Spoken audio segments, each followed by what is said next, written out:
In the final part of this course, we will discuss the various parts of a solar cell and the losses that occur in a solar cell.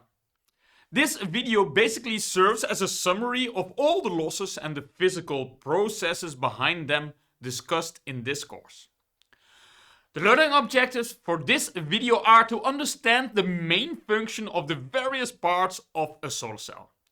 We will discuss the main losses that occur in a solar cell, and you will learn how these losses lead to the design rules for solar cells. Shown here is a standard silicon wafer-based solar cell.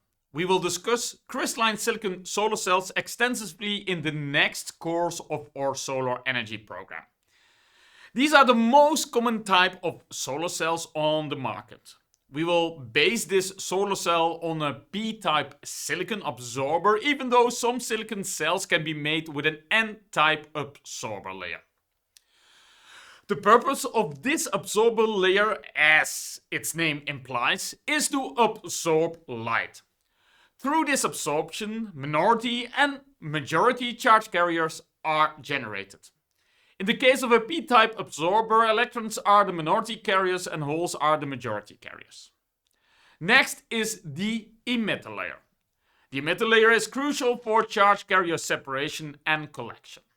The emitter layer functions as a selective membrane that allows minority charge carriers, in this case electrons, to move through. The membrane resists the movement of majority carriers, in this case the holes. Without the emitter layer, generated charge carrier would simply move around in the absorber layer until they recombine. Similarly, at the back of the solar cell, we have the back surface field, or BSF. This acts as a semi-permeable membrane for majority charge carriers, in this case holes. With the back surface field and the emitter, we can separate electrons and holes to either side of the solar cell. In order to collect these carriers and send them to an external circuit, metallic contacts or electrodes are needed at both sides of the solar cell. When the solar cell is connected to an external circuit, the excited electrons will flow through the circuit to recombine with holes at the other electrode. Only a small fraction of the front surface is covered by electrodes. Charge carriers therefore have to move laterally to the front electrode. In a high-quality crystalline silicon solar cell, this lateral charge carrier movement takes place in the emitter layer. For many PV technologies, however, the conductive properties of the emitter layer are too poor for a good lateral transport. For these technologies, a transparent conductive oxide layer is introduced that is transparent to the incident light but has excellent conductive properties. You will learn more about TCOs in the second course. Finally, an anti-reflection coating is placed at the front of the cell to reduce the front surface reflection and maximize the light transmission into the cell. As we have seen in the preceding video, the current record crystalline silicon solar cell efficiency is about 26.7%. This means that 72.4% of the incident energy is lost through various mechanisms. Let's take a look at these loss mechanisms. The losses that occur in solar cells can be divided into optical losses and electrical losses.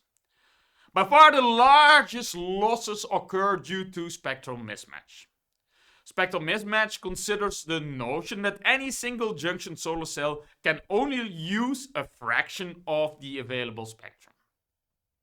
If we consider, for instance, a crystalline silicon solar cell with a bandgap energy of 1.1 electron volts, which corresponds to a wavelength of about 1100 nanometers. Photons with an energy below the bandgap do not have enough energy to excite an electron from the valence to the conduction bands. Since there are no allowed energy states in the bandgap, these photons simply pass through the semiconductor material. The semiconductor material is essentially transparent to photons with an energy lower than its bandgap. Low bandgap photons are therefore lost due to non-absorption. If, on the other hand, a photon has an energy greater than the bandgap energy, some of its energy is lost as well. Upon absorption of a photon, the valence electron will be excited high into the conduction band. Shortly after excitation, however, the electron will relax back to the conduction band edge. The excess energy is thereby converted into thermal energy. This loss process is called thermal relaxation or thermalization.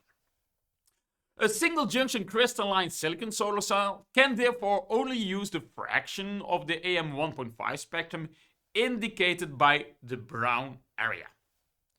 The spectral utilization strongly limits the conversion efficiency of a solar cell. In practice, there are additional optical loss mechanisms. We will continue our discussion of the optical losses and the electrical losses in solar cells in the next video.